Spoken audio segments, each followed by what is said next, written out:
I'm about to show you how to watch movies for free in 2026. Let's jump in. Now, the first option you have either on your iPhone, Android, or a computer works the exact same, is you can go to YouTube. Just tap on the Explore page here.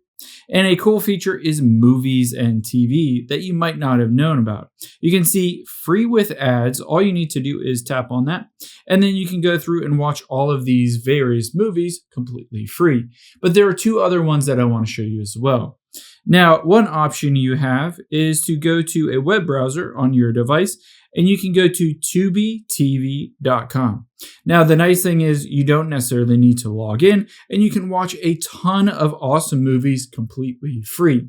The third one that I would recommend doing is, again, let's hop out of here and just open up a web browser.